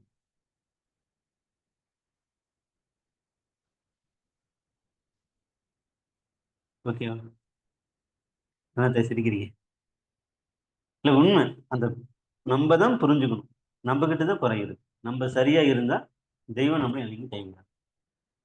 அப்படி இது இது பேசணும் அப்படின்னா எங்க இருந்து அவங்க அப்பாவை பத்தி நம்ம ஒரு கதை தெரிஞ்சுக்கணும். ஏன்னா அதனாலதான் அவரை சேவை பண்ண சொல்லி கடைசி வரல அவங்களை பார்த்துட்டு சொல்லி தைக்கிறீங்க சொல்றாரு. தப்பன மிஸ்ரருடைய ஆரம்ப கால வாழ்க்கை வாரணாசியில கிடையாது. சொந்த ஊர் வாரணாசி இல்லை. அவரோட சொந்த ஊர் கிழக்கு வங்காளம் அப்படிங்கிற பங்களாதேஷ் ஆரம்பத்துல. சைத்தன்ய மகாபிரபு மேற்கு வங்காளம், இன்னைக்கு கல்கத்தா மாயாப்பூர் இருக்கிறது மேற்கு வங்காளம், வெஸ்ட். வெஸ்ட் என்ன சொல்லுங்க? மேற்கு மேற்கு வெஸ்ட் பெங்கால். அதுதான் சைத்தன்யபுரி இருந்த இடம். இவர் இருந்தது ஈஸ்ட் பெங்கால். இன்னைக்கு தான் பங்களாதேஷை பிரிச்சுட்டாங்க. அன்னைக்கு அப்படி இல்லை, ஒரே வங்காளமா தான் இருந்துச்சு. சைத்தன்ய மகாபிரபு ஒரு கிரகஸ்தர். கிரகஸ்தர் என்ன செய்யணும் அப்படின்னா தன்னுடைய குடும்பத்தை பராமரிப்பதற்காக பணம் செல்வத்தை திரட்ட வேண்டியது அவருடைய கடமை. இப்போ சைத்தன்ய மகாபிரபு பிராமணா, அவர் வேற எந்த வேலைக்கும் போயிட்டு ஒருத்தர் கீழே இருந்து வேலை பார்க்க முடியாது. சாஸ்திரத்தை சொல்லி கொடுத்து தான் வரக்கூடிய வருமானத்தை செல்வத்தை சேகரிக்கணும். அப்ப சைத்தன்ய மகாபிரபு அவங்க அம்மா சச்சி மாதா கிட்டையும் அவங்களுடைய மனைவி லக்ஷ்மி தேவி கிட்டையும் நான் இது மாதிரி செல்வம் திரட்டுவதற்காக நான் கிழக்கு வங்காளம் போயிட்டு வரேன் சொல்லிட்டு சைத்தன்ய மகாபிரபு சில சீடர்களை அழைச்சிக்கிட்டு கல்கத்தா அங்க கிழக்கு வங்காளம் போறாங்க. அங்க பத்மாவதி நதி அப்படிங்கிற ஒரு நதி ஓடிக்கிட்டு இருக்கு. இங்க எப்படி கங்கை பாயுது மாயாப்பூர் சைடு, அங்க பத்மாவதி நதி அப்படிங்கிற நதி ஓடிட்டு இருக்கும். அந்த கரையிலேயே ஒரு டென்ட் குடிசை போட்டு அங்க குருகுலத்தை ஆரம்பிச்சு சொல்லி கொடுத்துட்டு இருக்காரு. சைத்தன்ய மகாபிரபு சின்ன வயசுல இருந்து பெரிய பண்டிதர். எல்லாருமே அவரை தேடி வருவாங்க. நிறைய பேர்த்து தோற்கடிச்சிருக்காரு. இந்த விஷயம் அந்த ஊர் முழுக்க பரவி இருக்கு. இப்ப சைத்தன்ய மகாபிரபு அங்க சொல்லிக் கொடுக்க போயிருக்காருன்னு தெரிஞ்ச உடனேயே எல்லாரும் அவர்கிட்ட படிக்க வராங்க. எல்லாருமே ரொம்ப குறுகிய காலத்திலேயே கத்துக்கிறாங்க. ஏன்னா அவர் ரொம்ப திறமையானவர் அப்படிங்கிறதுனால ஒரு விஷயத்தை எளிமையா சொல்லி புரிய வச்சாரு. புரியுதா? அப்ப இது கத்துக்கிட்டு இருக்காங்க. கொஞ்ச நாள் இது மாதிரி நிறைய பேர் கத்துக் கொடுக்குறாங்க. எல்லாரும் முடிச்சுட்டு போனதுக்கு அப்புறம் குரு தட்சிணை கொடுக்குறாங்க. இப்ப கொஞ்ச நாள் ஆச்சு, ஓரளவுக்கு சம்பாதிச்சாச்சு, சேர்த்தாச்சு. இப்ப நம்ம ஊருக்கு கிளம்பலான்னு. எந்த ஊருக்கு? வெஸ்ட் பெங்கால், மேற்கு வங்காளத்துக்கு திருப்பி ரிட்டர்ன் ஆகிறதுக்கு சைத்தன்ய ஒரு கிளம்புறாரு. அதாவது இன்னைக்கு காலையில கிளம்புறாரு அப்படின்னா ஒரு நபர் ஓடி வரார். யார் அவரு? அவரு தான் தப்பன மிஸ்ரா. ஏன் ஓடி வந்து சைத்தன்ய ஒரு பாக்குறாரு அப்படின்னா அவருக்கு முந்தின நாள் கனவுல ஒரு தேவதை வந்து தேவதை வந்து நீ போய் சைத்தன்ய ஒரு பார்க்க சொல்லி சொல்லுது. ஏன் சொல்லணும் அப்படின்னா தப்பன மிஸ்ரருக்கு பிராமணா இல்லையா, ரொம்ப நாளா இந்த மாதிரி சாஸ்திரங்கள்லாம் படிப்பாரு. அவர் ஒரு சந்தேகம் இருந்துகிட்டே இருந்துச்சு. என்ன சந்தேகம்? வாழ்க்கையின் லட்சியம் என்ன? என்ன சந்தேகம்? வாழ்க்கையோட லட்சியம் என்ன? அதை அடையக்கூடிய வழிமுறை என்ன? வாழ்க்கை லட்சியம் என்னன்னு தெரியும், ஆனா அது எப்படி அடையணுங்கிறது தெரியாது. புரியுங்க? இந்த இரண்டு சந்தேகமும் அவருக்கு ரொம்ப காலமா இருந்துச்சு. நிறைய நபர்கிட்ட கேட்டு பார்க்கறாரு, யாரும் திருப்தியான முறையில பதில் சொல்லல.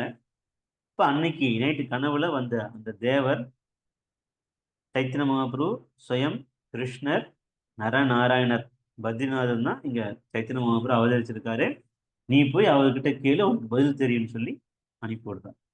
ஓகேங்களா? ஏன் சைத்தன்ய மகாபிரபு பார்க்க வராருன்னு சொல்லி அந்த ஏக்கம் இருந்தது. நம்ம ஒவ்வொருத்தருக்குமே இந்த ரெண்டு கேள்வி இருந்துகிட்டே இருக்கு. நம்ம எதுக்கு வாழ்றோம்? ஒரு ஜான் வைத்த நிரப்பத்துக்காக தான் வாழ்றோமா? அந்த ஒரு ஜான் வயித்தையும் எப்படியாவது நிரப்பணுமா?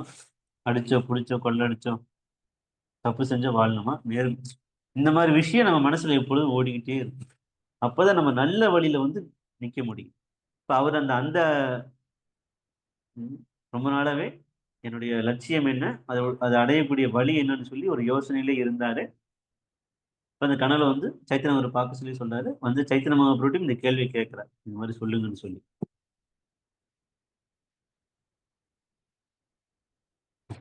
கேட்டாங்க.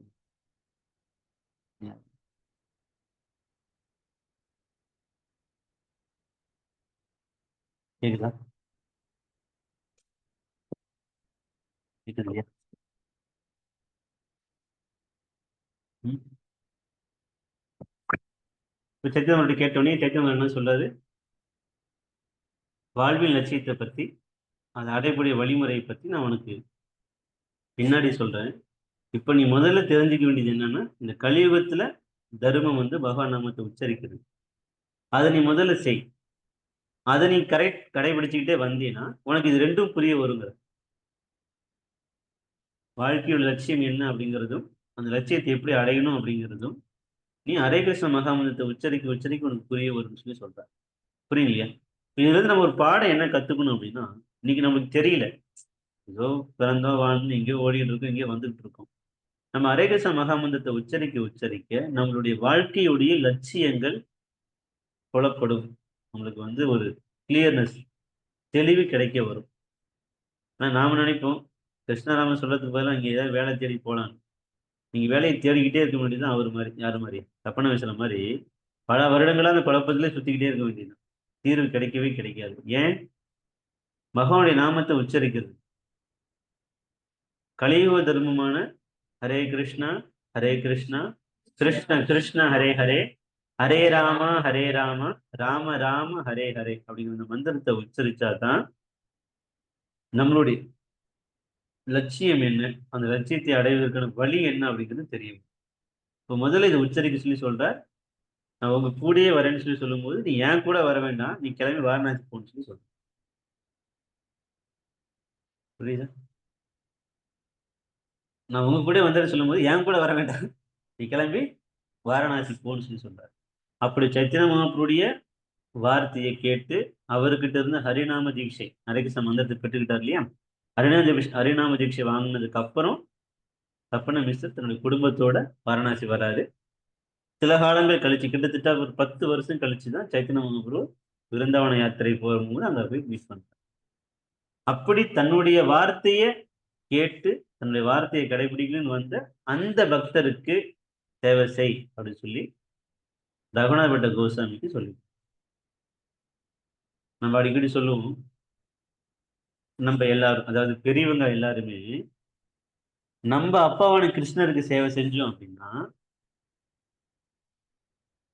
நம்ம குழந்தைங்க இந்த அப்பா அம்மாவுக்கு சேவை செய்யும்.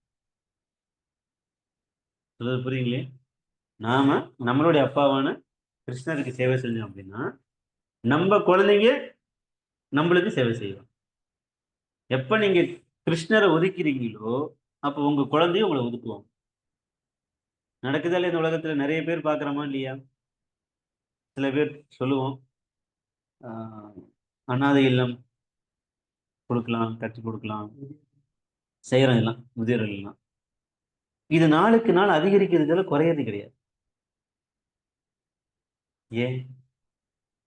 யாருமே கிருஷ்ணரை சார்ந்து வாழ்றது கிடையாது. இப்ப தாய் தந்தையரும் கிருஷ்ணர் சார்ந்து வாழும்போது அவங்களை கடைபிடிக்கக்கூடிய குழந்தைகளும் அந்த கிருஷ்ண பக்தரை காப்பாற்றணுங்கிற எண்ணம் அவங்களுக்கு வந்து சேரும். புரியுது இல்லையா? நம்ம வந்து காசு கொடுத்து முதியோர் இல்லத்தை கட்டுவதால வந்து குறையாது, அது அதிகரிச்சுக்கிட்டே இருக்கும். ஏன்னா கிருஷ்ண பக்தி இல்லைன்னா பிரச்சனை அதிகரிச்சுக்கிட்டே இருக்கும். நீங்க எந்த அளவுக்கு பக்திய கடைபிடிக்கிறீங்களோ அந்த அளவுக்கு நம்ம வாழ்க்கை சிறப்பா இருக்கும், பிரச்சனைகள் குறைஞ்சிக்கிட்டே இருக்கும். சொல்லப்படுது, பகவான் நாமத்தை உச்சரிக்காம ஒரு விஷயத்தை பத்தி பேசணும்னா அந்த அந்த பிரச்சனைக்கு தீர்வு வராது, பிரச்சனை மேலும் மேலும் அதிகரிச்சுக்கிட்டே தான் இருக்கும். நடக்குதா இல்லையா? கிருஷ்ணன் நாமத்தை உச்சரிக்க மாட்டோம், ஆனா அதை பத்தி பேசிக்கிட்டே இருப்போம், அது பிரச்சனை வெடிச்சுக்கிட்டே இருக்கும், புரிஞ்சுக்காம சண்டை அதிகரிச்சுக்கிட்டே இருக்கும். எப்ப நீங்க பகவான் நாமத்தை உச்சரிச்சு ஒரு விஷயத்தை தீர்வு கண்டுபிடிக்க நினைக்கிறீங்களோ அப்ப உடனடியா அந்த அதுக்கு தீர்வு கிடைக்கும். ஏன்னா பகவான் அங்க இருக்கிறதுனால அந்த பிரச்சனைக்கு ஒரு தீர்வு சொல்லி கொடுப்பார். புரியுதுங்களா? ஆனா இதுதான் சைத்தன்ய மகாபிரபு ரகுணாபட்ட கோஸ்வாமிக்கு சொன்ன 3 உத்தரவு. ஒண்ணு, அவங்க அம்மா அப்பா கவனமா பார்த்துக்கணும், கல்யாணம் பண்ணாம பாகவதத்தை ஒரு வைஷ்ணவரிடமிருந்து கேட்கும், இதை சொல்லி கொடுத்தார்.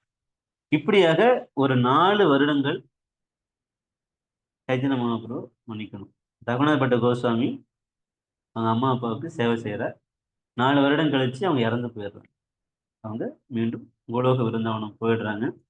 அதற்கப்புறம் அவர் நம்மள மாதிரி புலம்பல, ஏன்னா அது தெரியும் அவர் எங்க போறாங்கிறது தெரியும். இங்க இருந்து அந்த உலகத்தை கஷ்டப்படணும், அந்த உலகத்துக்கு பகவான் உலகத்துக்கு போறாங்கன்னு சொல்லி திருப்தியான முறையில அதெல்லாம் முடிச்சுட்டு காரியத்தை என்னென்ன செய்யணும் செஞ்சு முடிச்சதுக்கு அப்புறம் மீண்டும் சைத்தன்யரை பார்ப்பதற்காக பூரி வரும். இந்த வட்டியும் 8 மாதங்கள் தங்கி இருக்கிறார் சைத்தன்யம். சொன்ன மாதிரி சேவையெல்லாம் பண்றாங்க. சைத்தன்யர் மீண்டும் அவருக்கு உத்தரவு கொடுக்குறார், இருந்து வரலும் போதும், நீ கிளம்பி விருந்தாவனம் போன்னு சொல்லி சொல்றேன். இதுல ஒரு விஷயம் புரிஞ்சுக்கணும்.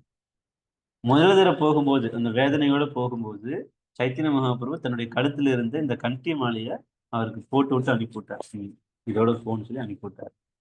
இந்த வட்டி விருந்தாவனத்துக்கு போகும்போது ஜெகநாதருடைய மாலை கிட்டத்தட்ட 14 முழம் நீளம் இருக்கக்கூடிய அந்த மாலையை ரகுணபட்ட கோசாமிகிட்ட கொடுத்து விடுறார்.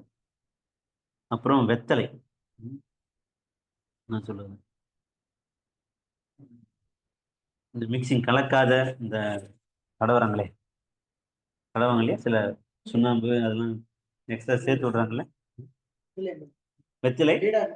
அந்த இதெல்லாம் இல்லாம வெறும் வெத்திலை மட்டும் கொடுத்து விட்டார். ஏன்னா அது அது தாம்பளம் மட்டும் கொடுத்துறாங்க, சேர்த்தா அது அது வந்து இன்டாக்ஸ், அது போதை மாதிரி, அதனால அதெல்லாம் கொடுத்து விடல, வெறுமனே வெத்திலை சில விஷயத்தை மட்டும் கொடுத்து விடுறாரு. இது ரெண்டுத்தையும் எடுத்துக்கிட்டு பத்திரமா சேமிச்சு வச்சுக்கிட்டு ரகுணாபட்ட கோசாமி விருந்தாவனத்துக்கு கிளம்புறாரு. இப்பயும் சில உபதேசங்களை சொல்லி அனுப்புறாரு. வீட்டுக்கு போகும்போது 3 விஷயம் சொல்லி அனுப்புனாரு, இப்பயும் சில விஷயங்கள் சொல்லி அனுப்புறாரு. ஒண்ணு என்ன அப்படின்னா, நீங்க ரூப கோஸ்வாமி மற்றும் சனான கோஸ்வாமியுடைய வழிகாட்டுதலின் கீழே சேவை பண்ணணும்னு சொல்லி சொல்றாரு. நீங்க தனியா சேவை செய்ய சொல்லி சொல்லல, ஒரு உயர்ந்த பக்தருடைய வழிகாட்டுதலுக்கு கீழே இருந்து சேவை பண்ண சொல்லி சொல்றாரு. அப்புறம் மகாநாமத்தை எப்பொழுதுமே உச்சரிச்சுக்கிட்டே இருங்க, எப்பொழுதும் பாகவதம் படிக்க சொல்லி சொல்லுங்க. ஓகே, இப்போ அதுல இது என்ன சேஞ்ச் ஆகுது? முன்ன அம்மா அப்பா இவரு பார்த்துக்கிட்டாரு, இப்போ விருந்தாவனம் போகும்போது ரூபகோஸ்வாமி சனாத கோஸ்வாமி உங்களை பார்த்துக்கிற மாதிரி அவருக்கு கீழே நீங்க இருந்து சேவை பண்ண சொல்லி சொல்றாரு. புரியுங்களே? மற்ற விஷயங்கள்லாம் சேம் தான், ஓரளவுக்கு சேம் தான். இப்படி விருந்தாவனத்துக்கு போக ரூப கோஸ்வாமியும் சனான கோஸ்வாமியும் ரகுணாபட்ட கோஸ்வாமிய அன்பான முறையில வரவேற்கிறாங்க. அவங்க இவருக்கு மாலை போட்டு விருந்தாவனத்துக்கு வரவேற்கிறாங்க. இது ஒரு கலாச்சாரம். ஒரு வைஷ்ணவரை இன்னொரு வைஷ்ணவர் வரவேற்கிறது ரொம்ப உத்தமமான விஷயம். இப்படி வரவேற்று ரூப கோஸ்வாமியும் சனான கோஸ்வாமியும் தனக்கு கீழே ரகுணாபட்ட கோஸ்வாமியை வச்சுக்கிறாங்க. இவருடைய குணங்களை பார்த்து அவங்களுக்கு மிக விரைவிலேயே ரொம்ப பிடிச்சு போகுது. பிடித்தமான நபரா ரகுநாத பட்ட கோஸ்வாமி மாறி வர. ரூப கோஸ்வாமியுடைய விக்கிரகம் என்ன விக்கிரகம்? மதன் மோகன் யாருக்கு? சனான கோஸ்வாமிக்கு என்ன விக்கிரகம்? நோட்ல இருக்கணும், கேளுங்க, பேசுங்க.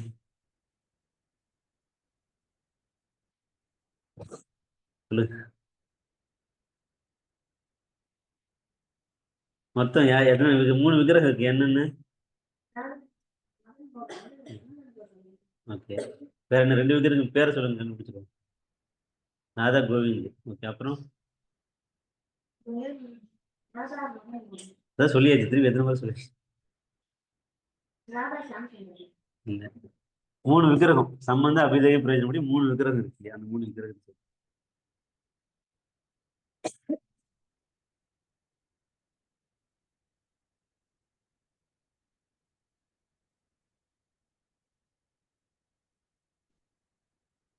மதன் மோகன், கோபிநாத், கோவிந்த், 3 டிடி இருக்காங்க. அது சொன்ன. ஓகே. இதுல சனாதன கோஸ்வாமிக்கு என்ன விக்கிரகம்? ராதா, ராதா மதன் மோகன். யாருக்கு? சனாதன கோஸ்வாமி. ரகுநாத தாச கோஸ்வாமியோட விக்கிரகம் பேர் என்ன?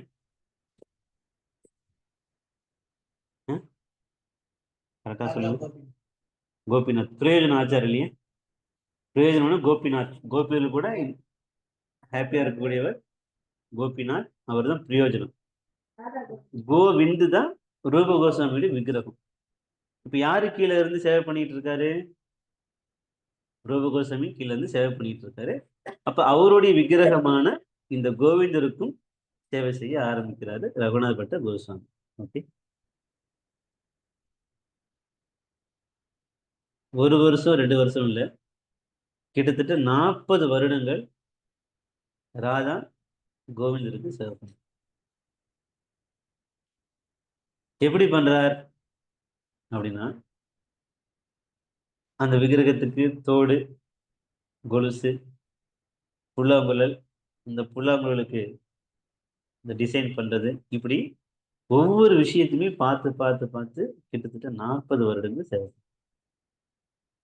நம்ம அந்த பிரசாதத்தை பத்தி பேசிக்கிட்டு இருந்தோம். அந்த எப்படி இருந்தது? அமிர்தம் போல இருந்துச்சு.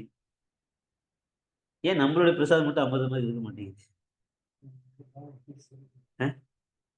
நம்ம வெறுமனே மட்டும்தான் என்கேஜ் ஆகிறோம், சமைக்கிறோம். மனசுல அன்போடு செய்யறது கிடையாது. எப்போ உடலும் உள்ளமும் அந்த விஷயத்துல மூழ்கி போகுதோ அப்ப அந்த விஷயம் அமிர்தமா மாறும். கரெக்டா? உடல் சரியிருந்து உள்ளம் சரியில்லாலும் பிரச்சனை, உள்ள நடந்த உடல் இல்லாட்டியும் பிரச்சனை. ரெண்டுமே சரியான முறையில இருக்கும்போது அந்த செயல் வெற்றிகரமா இருக்கும். அப்ப ரகுணப்பட்ட கோஸ்வாமி சமைக்கும் போது உடலாலையும் மனம் அந்த பாவத்தோடையும் சமைக்கிறார். அதனாலதான் அந்த உணவு அவ்வளவு புனிதமா அவ்வளவு அமிர்தமா இருந்துச்சு. அதுபோல இந்த ராதா கோவிந்தருடைய சேவைகளையும் பார்த்து பார்த்து ஒண்ணு ஒண்ணா செய்யறார். அவருடைய உடை அலங்காரமா இருக்கட்டும், புல்லாங்குழல் கூட, புல்லாங்குழல் நீட்டமா இருக்கும் பிடிச்சா, அது டிசைன், அந்த முத்து மாதிரி பதிக்கிறது, இது எல்லாமே அவர் பார்த்து பார்த்து செய்வார். தோடு, கம்மல், இந்த குண்டுமணி, இது மாதிரி ஒண்ணுமே அவர் பார்த்து பார்த்து கிட்டத்தட்ட 40 வருடங்கள் சேவை பண்றார். இது ஒரு சேவை. அப்புறம் ரூப கோஸ்வாமி கீழே இருந்து ரெகுலரா பாகவதம் படிச்சுக்கிட்டே இருக்கும். அதை படிப்பார், அவர் கேட்பார். அப்படி படிக்கும்போது எல்லா ஸ்லோகத்தையுமே 3 இல்ல 4 விதமா பாடுவார். ஒரே ராகம் இல்லை, எப்போதானே ஒரே டேப்பு அது கிடையாது. லைக் சர்வதர்மான் பரித்தியஜ்ய மாம் ஏகம் சரணம் ரஜ அகம் துவா சர்வ பாபேபியோ மோக்ஷிஷ்யாமி மா சுச்சக. இது ஒரு ராகம். சிந்தாமணி பிரகர சத்மசு கல்ப விருக்ஷா, இது ஒரு ராகம். இந்த மாதிரி வேற வேற ராகங்கள்ல எல்லா ஸ்லோகத்தையும் பாடுவாரு. முக்கியமா அங்க என்ன சொல்றாங்கன்னா, ரொம்ப கஷ்டமா இருக்கிற ஸ்லோகத்தை கூட அந்த மாதிரி 3 விதத்துல பாடுவார். அப்படின்னா நார்மலா இருக்கிறதையும் நல்லாவே பாடுவார்னு சொல்லி அர்த்தம். இப்படி பாட பாட இந்த பாடலை, இந்த ரிசைட்டேஷனை கேட்க கேட்க பிருந்தாவனத்தில் இருக்கக்கூடிய அனைத்து பக்தர்களுமே அங்க உட்கார்ந்து கேட்டுட்டு இருக்கு. அப்படி அவருடைய குரல் குயில் போல அனைவரையும் ஈர்க்கக்கூடியதா இருந்துச்சு. இந்த பக்குவம் எப்படி கிடைச்சது அப்படின்னா, இன்னொரு பக்தர்கிட்ட இருந்து பாகவத்தை கேட்டதுனால கிடைச்சது. முன்னாடி நம்ம வாரணாசிக்கு போகும்போது சொல்லி அனுப்பியிருந்தாரு, அங்க கேட்க சொல்லி. அங்க இருந்து பாகவதம் படிக்கிறார். ஒவ்வொரு நாளுமே பாகவதத்தை அவ்வளவு அக்கறையா அவ்வளவு இன்வால்மெண்டா பாகவதம் கேட்கிறாரு. அதோடைய பக்குவம் தான் இன்னைக்கு எப்படி இருக்கு? அதுல திறமை உள்ள நபரா நிபுணனா மாறி ஒவ்வொரு ஸ்லோகத்தையுமே ஒரு 3-4 விதங்கள்ல பாடக்கூடிய விதத்துல அவர் முன்னேறி போறார். இப்படி செய்யறதுனால எல்லா வைஷ்ணவனுடைய அன்புக்கும் பாத்திரமா இருந்தாரு ரகுநாத பட்ட கோஸ்வாமி. புரியுது? நம்ம கௌடிய வைஷ்ணவர்களுக்கு பாகவதம் அப்படிங்கிறது ரொம்ப ரொம்ப முக்கியமான ஒரு புத்தகம். நம்மளுக்கு மற்ற புராணங்கள் நம்ம படிக்கிறோமோ படிக்கலையோ, பாகவதத்தை நம்ம கண்டிப்பா படிக்கணும். ஏன்னா அது அமல புராணம் அப்படின்னு சொல்லப்படுது. அப்படின்னா குறைகள் இல்லாத புராணம் பாகவதம். அப்படின்னு என்ன அர்த்தம்? மற்ற புராணங்கள்ல சில சில குறைகள் இருக்கு, ஆனா பாகவதத்துல எந்த குறையும் இல்லை. அந்த பாகவதத்தை நம்ம ரெகுலரா தொடர்ந்து படிக்க படிக்க படிக்க எப்படி ரகுநாதபட்ட கோஸ்வாமி ஒரு பிரேமி அடைந்தாரோ, ஒரு உயர்ந்த நிலைக்கு போனாரோ, அது போல நாமளும் உயர்ந்த நிலைக்கு போக முடியும். அவர் அந்த மாதிரி ஸ்லோகத்தை உச்சரிக்கும் போது கிருஷ்ணனுடைய குணங்களை பத்தி கொஞ்சம் அழகா விவரிக்கிற மாதிரி வந்தா, அந்த குணங்களுடைய விஷயங்கள்ல மூழ்கி போய் அப்படியே பரவச நிலைக்கு போய் சேர்ந்துடும். புரியுதுங்களா? இது நடக்கும். நம்ம பாகவத ரெகுலரா அந்த மாதிரி படிக்கும் போது நம்மளுக்கும் அந்த கிருஷ்ண பிரேமை உற்பத்தி, என்ன சொல்றது, உதயமாகும்னு சொல்லலாம். அது பக்குவத்தை அடைய வரும் அந்த பாகவத்தை படிக்க படிக்க. நம்ம சைத்தன்ய பக்தர்களுக்கு ஒரு 5 விஷயங்கள் சொல்லப்பட்டிருக்கு. முக்கியமா இது செய்யணும் தினம். என்னென்ன?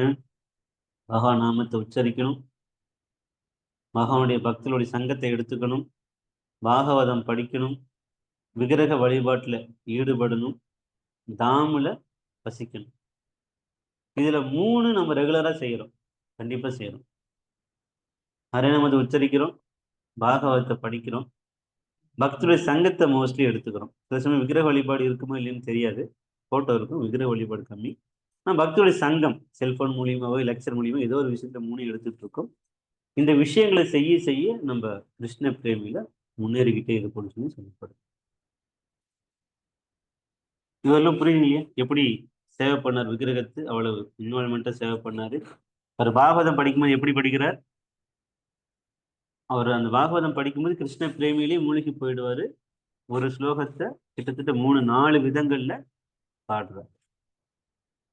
இப்படி எப்பொழுதுமே கிருஷ்ணருடைய விஷயங்கள்லயே மூழ்கி இருக்கிறதுனால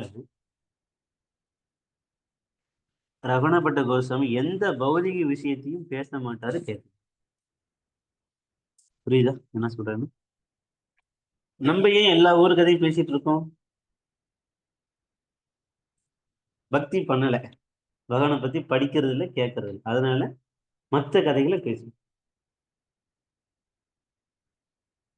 புரியுது இல்லையா? அதுக்கு ஒரு உதாரணம் கொடுக்குறாங்க. நம்ம சூரியனை பார்த்து நின்னோம் அப்படின்னா நிழல் நம்மளுக்கு பின்னாடி இருக்கும், பின்னாடியும் முன்னாடியும் நம்மளோட தள்ளி தெரியும்.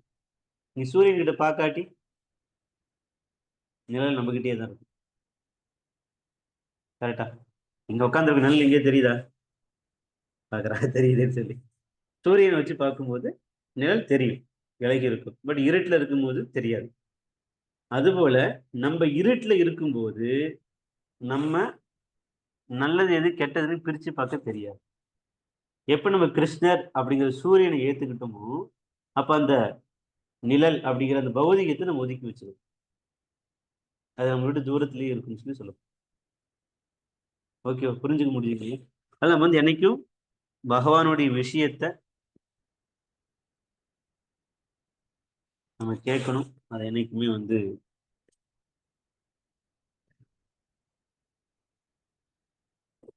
பயிற்சி பண்ண பண்ண அதை முழுமையா ஈடுபட ஈடுபட நாம இந்த மாதிரி பௌதிக விஷயங்கள்ல மூழ்கி போகாம இருக்கும்.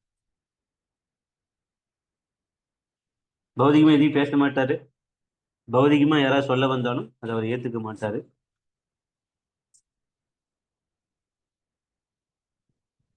அதை பத்தி ஒரு குணங்கள் சொல்றாங்க.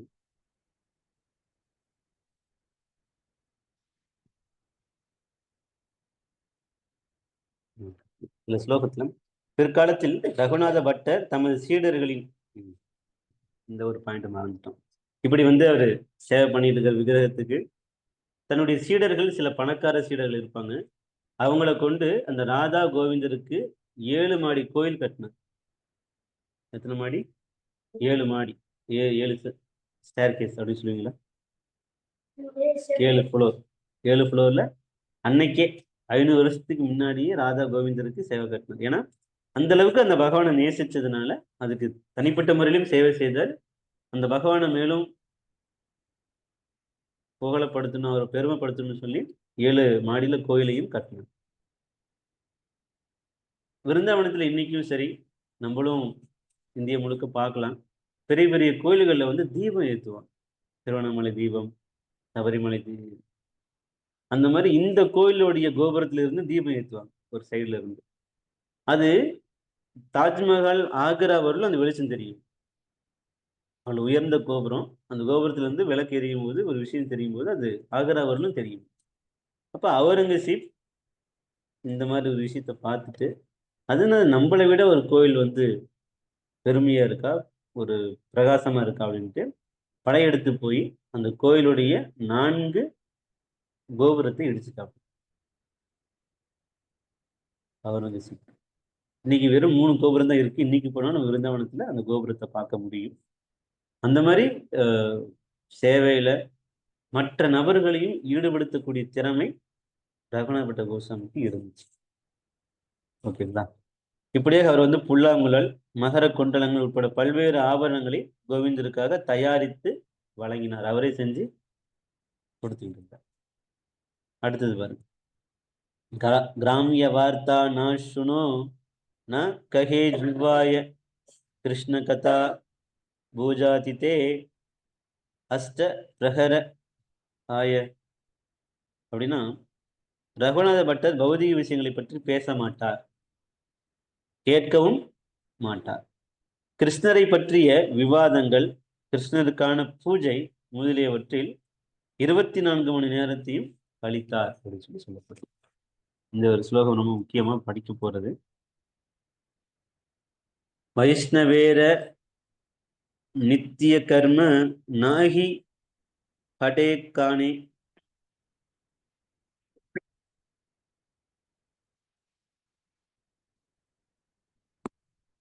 தவே கிருஷ்ண பஜன கரே ஏ மாத்திர ஜானி.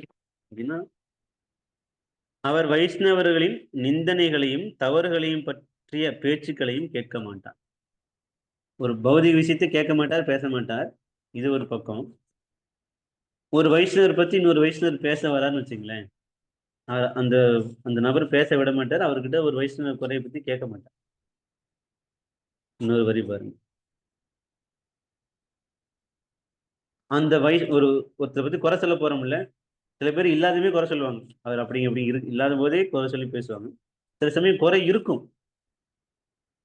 அந்த குறை இருக்கிற விஷயங்களை சொன்னாலும் அவர் கேட்க மாட்டார். ஏன் கேட்க மாட்டாருன்னா, அனைவரும் கிருஷ்ண சேவையில் ஈடுபட்டிருப்பதாக கருதுவார். அவர் வேறு எதையும் உணர்வதில்லை. நம்ம சில சமயம் பௌதிகத்துல சில பேச்சை பேசுறோம், பக்தியை பத்தி பேசுறோம்.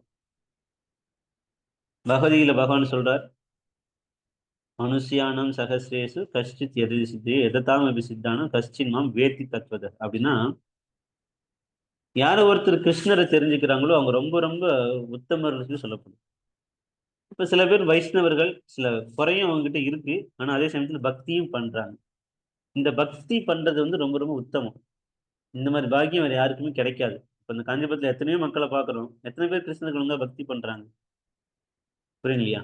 அப்படி பக்தி பண்ணக்கூடிய நபருடைய சில குறைகள் இருந்தா ஏன் அந்த குறைய பார்ப்பானே, ஏன் நிறைய பார்க்க கூடாதுன்னு கேட்கிறேன். நம்ம கூட சொல்ல முடியலையா, குறைய பார்க்காதீங்க நிறைய பார்க்காதீங்க சொல்லி. அந்த மாதிரி ரகுணாபட்ட கோஸ்வாமி குறைய பார்க்க மாட்டார். ஒரு வைஷ்ணவருக்கு குறைய பார்க்க மாட்டார். குறைய இல்லாட்டி குறை சொன்னாலும் கேட்க மாட்டார். அவர் என்ன நினைப்பார், அவர் வைஷ்ணவரா, பகவான் நாமத்தை உச்சரிக்கிறாரா, பகவானுடைய பக்தரா இருக்காரா, அந்த பக்தி அவரை மாற்றும், அந்த பக்தி அவரை சேஞ்ச் பண்ணும். நம்ம அதை வந்து பெருசா எடுத்துக்க வேண்டாம் நினைக்கிறேன். இது நம்ம கத்துக்க வேண்டிய மிக முக்கியமான ஒரு பாடம். நம்ம பொதுவா ஏதாவது சில பேர் கேட்க, என்னம்மா ரொம்ப கதை பேசுனீங்க கேட்டா, நான் எதுவும் பேசல, அவங்க சொல்றதெல்லாம் நான் கேட்டுக்கிட்டு இருந்தேன்னு சொல்லி சொல்லணும். நம்ம கேட்கவும் கூடாது, பேசவும். கேட்கறதும் கூட நம்மளுடைய பக்தியை அழிக்க ஆரம்பிச்சு. முடிஞ்ச அளவுக்கு தவிர்க்கிறது நல்லது. ரகுநாத பட்டர் எந்த வைஷ்ணவருக்கும் ஒருபோதும் தீங்கு இழைத்தது இல்லை. வேறு விதமாக கூறினால், அவர் ஒருபோதும் பகவானின் சேவையில் கவனமற்றவராக இருக்கவில்லை. அப்படின்னா அதுல கவனம் இருந்தா இதை பத்தி கேட்க நேரம் இருக்காது. அவர் தூய வைஷ்ணவருக்குரிய நியமங்களையும் ஒருபோதும் மீறவில்லை.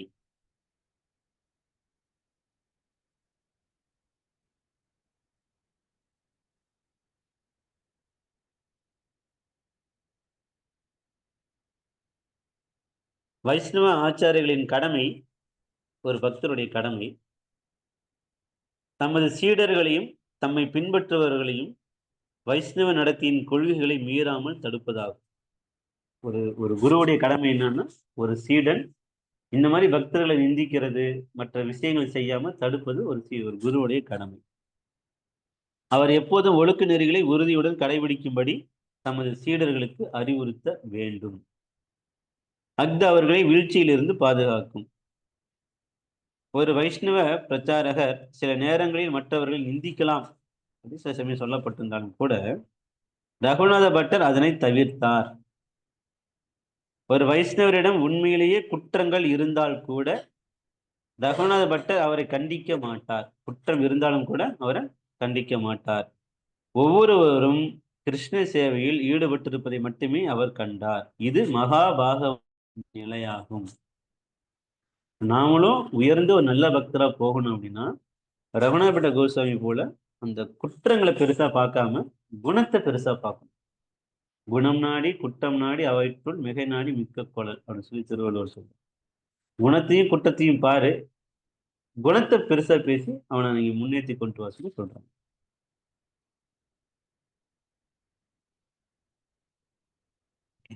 இந்த மாதிரி அவர் எப்பொழுதுமே பகவானுடைய நினைவுல மூழ்கி இருந்தார். கடைசியா அவர் வாழ்க்கை முடியும் போது சைத்திரமர் கொடுத்த அந்த 14 நீளமுள்ள மாலையை கழுத்துல போட்டிருந்தார். அந்த கட்டி மாலையை கழுத்துல போட்டிருந்தார். கையில அந்த வெத்தலை இந்த இதுக்கு வச்சிருந்தாரு. பாகவத்தை நெஞ்சில வச்சுக்கிட்டு அவர் இந்த உலகத்தை விட்டு வைகுண்டத்தை செய்தார். புரியுது? யாருக்கெல்லாம் சேவை செஞ்சாரு? ரூப கோஸ்வாமி சனான கோஸ்வாமிக்குள்ள சேவை செய்தாரு. முதல்ல சனான கோஸ்வாமி இந்த உலகத்தை விட்டு போயிடுறார். ஒரு மாசத்தை குறிப்பிட்டு சொன்னாங்க. அடுத்த கொஞ்ச நாள்லயே ரூப கோஸ்வாமி இந்த உலகத்தை விட்டு கிளம்பினார். அதுக்கு அடுத்த கொஞ்ச நாள்லயே ரகுநாத பட்ட கோஸ்வாமி இந்த உலகத்தை விட்டு கிளம்பினார்.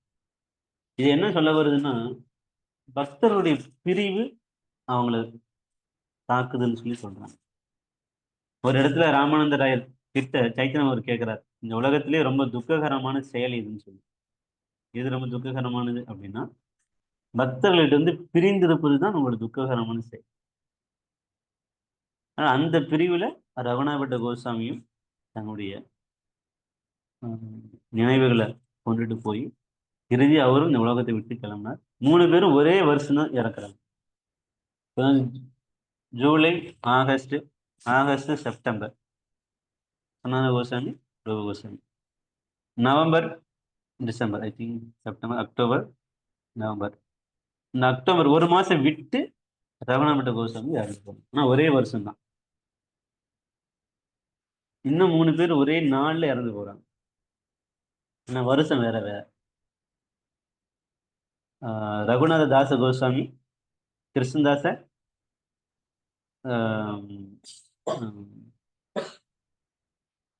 கிருஷ்ணதாச கோஸ்வாமி, இன்னொருத்தங்க 3 பேரும் ஒரே நாள், ஆனா வருஷம் வேற வேற. இவங்க வருஷம் ஒரே வருஷம், டேட் மாதங்கள் மட்டும் மாறி இருக்குன்னு சொல்லி சொல்லப்படுது. ரகுநாத பட்ட கோஸ்வாமியுடைய வருஷம். இதுதான் கதை. ஓரளவுக்கு புரிஞ்சிருக்கும் அவங்களுடைய வாழ்க்கை வரலாறு. நிறைய பாடங்கள் நம்ம அவங்ககிட்ட கற்றுக்கணும். எப்படி விக்கிரகத்துக்கு சிறப்பாக சேவை செய்யணும், வைஷ்ணவர்களுக்குள்ள எப்படி பழகணும், பாகவதத்தை எப்படி படிக்கணும், குறைகள் சொல்லாமல் எப்படி வாழணும்னு சொல்லி பார்த்துருப்போம். அதாவது குறைகள் சந்தேகம் இருந்தால் கேட்கலாம். சந்தேகம் இருக்குங்களா ஏதாவது?